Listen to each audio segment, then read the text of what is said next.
ತಮಿಳು ನಟ ಅಜಿತ್ಗೆ ರೇಸ್ ಅಂದ್ರೆ ಸಿಕ್ಕಾಪಟ್ಟೆ ಕ್ರೇಜ್. ರೇಸ್ ಕಾರ್ನಲ್ಲಿ ಅಜಿತ್ ಕೂತ್ರೆ ಮೈ ಜುಂಬೆನಿಸುವ ದೃಶ್ಯ ಕಣ್ಮುಂದೆ ಬರುತ್ತೆ. ಕೇವಲ ಸಿನಿಮಾದಲ್ಲಿ ಅಷ್ಟೇ ಅಲ್ಲ, ರೇಸ್ ಕಾರಿನಲ್ಲಿ ರಿಯಲ್ ಆಗಿ ಸಾಹಸ ಮಾಡೋ ಅದ್ಭುತ ಕಲಾವಿದ ಅಂದ್ರೆ ಅವರು ನಟ ಅಜಿತ್ ಮಾತ್ರ. ನಟ ಅಜಿತ್ ಸದ್ಯ ದುಬೈ ರೇಸ್ ಟ್ರ್ಯಾಕ್ನಲ್ಲಿ ಅಭ್ಯಾಸ ಮಾಡಲು ತೆರಳಿದ್ರು. ಈ ವೇಳೆ ಅಜಿತ್ ಅವರ ಫೋರ್ಷೆ ರೇಸ್ ಕಾರಿನ ಅಪಘಾತ ಆಗಿದೆ. ರೇಸ್ ಟ್ರ್ಯಾಕ್ನಲ್ಲಿ ಕಾರು ಕ್ರ್ಯಾಶ್ ಆಗುವ ಭಯಾನಕ ದೃಶ್ಯ ಸೆರೆಯಾಗಿದೆ.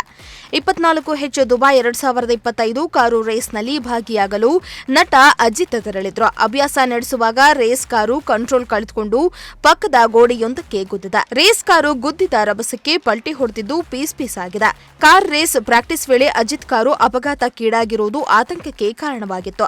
ಅಜಿತ್ ಅವರ ನಿಯಂತ್ರಣ ಕಳೆದುಕೊಂಡು ಕಾರು ಅಪಘಾತವಾದರೂ ಅದೃಷ್ಟವಶಾತ್ ಯಾವುದೇ ತೊಂದರೆಯಾಗಿಲ್ಲ. ಅಪಘಾತದ ಬಳಿಕ ರಜಿತ್ ಅವರು ತಾವೇ ಕಾರಿನ ಹೊರಗೆ ಬಂದು ಅಜಿತ್ ಅವರ ರೇಸ್ ಕಾರು ಅಪಘಾತವಾದ ಕೆಲವೇ ಕ್ಷಣಗಳಲ್ಲಿ ಅವರನ್ನ ರಕ್ಷಣೆ ಮಾಡಲಾಗಿದೆ. ಅಪಘಾತದಲ್ಲಿ ಅಜಿತ್ ಅವರಿಗೆ ಯಾವುದೇ ತೊಂದರೆಯಾಗಿಲ್ಲ ಎನ್ನಲಾಗ್ತಾ ಇದೆ.